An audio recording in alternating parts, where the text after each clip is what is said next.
Usually put the money into a bank, a building society or the post office. But these days, more and more people are buying shares as well. That is, they give their money to a company such as British Gas, which uses it to help its business grow. In return, the investors, as they're called, get a share of the profits. Over 9 million people, including many children, now have some shares. They're bought and sold through the stock exchange. It's a market which works in the same way as any other market, only this one deals in shares. The prices of shares, like those of food in other markets, can change every day. If lots of people want to buy shares, the price goes up. But if, like now, lots suddenly want to sell, then the price goes down. The worldwide panic at the moment was sparked off because some big investors didn't think that business in the United States was doing as well as it should be. The way to find out what's happening on the stock market is to take a look at something called the share index. This is a way of showing what the shares in the 100 biggest companies are worth at any one time. During the past 2 days, the share index on the London market zoomed downwards. Yesterday, it fell by a record amount, knocking over a tenth off the prices of shares. Today, it dropped by as much again before it began to climb shakily. Somewhere around the world, there's always a stock market open. London starts business at 9 in the morning. New York opens at 3 in the afternoon, our time, and Tokyo starts at midnight. The same panic spread to all of them, and they called yesterday Black Monday, because thousands of millions of pounds were knocked off the value of shares. But now that both the London and New York markets seem to have steadied a little, the worst may be over. And ordinary people all over the world who've put their money into shares may not have lost as much as they feared. Thank you, John. And now to America, and news just in that a military jet plane has crashed into a hotel in Indianapolis. It's not yet known whether anyone has been killed in the crash, but several people have been injured. The plane came down about a mile short of Indianapolis International Airport. It took the roof off a bank before smashing into the side of a hotel.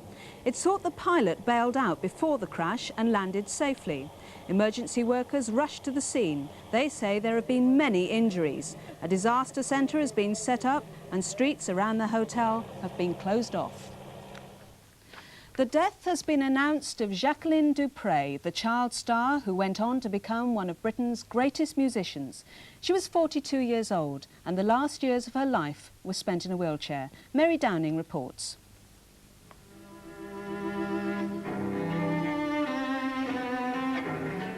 Jacqueline du Pré will be remembered not just for her musical genius, but also for her brave fight against the crippling disease that brought her brilliant career to a sudden end. As a teenager, she could move audiences to tears with the haunting sound of her cello. It was a sound she first fell in love with at the age of 5. Hearing the instrument on a children's radio program, she told her parents, "I want the thing that makes that noise." Her wish was granted and her fairy tale career began. At 10, she was given a special award, and by the time she was a teenager, she was a musical superstar, playing in concerts all over the world. But sadly, this performance was to be her last. Multiple sclerosis, the disease which attacks the nerves of the body, was already taking hold. Soon after, she was in a wheelchair, but bravely carried on as a teacher. In 1976, she was awarded the OBE by the Queen, and despite everything, always remained happy to the end. I look back with great happiness on the memory of playing, and I shall always hold that with me.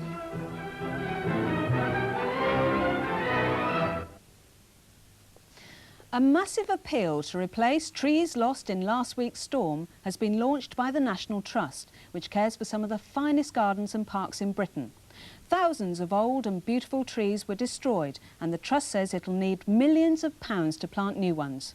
High on the list of places hit by the storm are Chartwell in Kent, once the home of the great Prime Minister Winston Churchill, where only a fifth of the trees remain. At Petworth Park in Sussex, the pleasure garden, made famous last century by the painter Turner, is ruined. And at Leith Hill in Surrey, the woodlands have been wiped out. The hurricane-force gale destroyed thousands of trees all over the south of England. In Sevenoaks in Kent, 6 of the 7 huge oak trees that gave the town its name were uprooted. In Surrey, the world-famous gardens at Kew lost 500 trees, some of them 200 years old, and experts say it will take many years to replace them. And finally, cricket. And England's World Cup hopes took a knock today when they lost to Pakistan.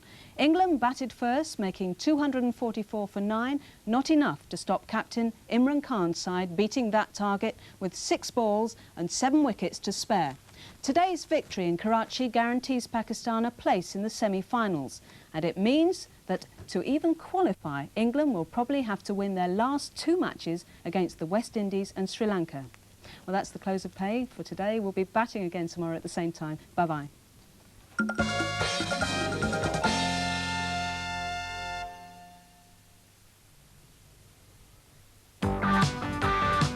A brand new series of the Record Breakers will be starting soon. We've got a new look to the show, exciting new record attempts and a new member on the team, Cheryl Baker. As well as us, there'll be over 30,000 people taking part in unusual events, some really spectacular feats and crazy demonstrations of perseverance in this country and abroad. And the climax to the show each week will be a thrilling world record attempt right here in the Record Breakers studio. Record Breakers, next Tuesday at 4:30. Now, if you'd like to write to Simon Potter for either his Sunday Roast or his Sunday Toast feature, have a pen and paper ready because he will be joining us to give us the address after this afternoon's Grange Hill.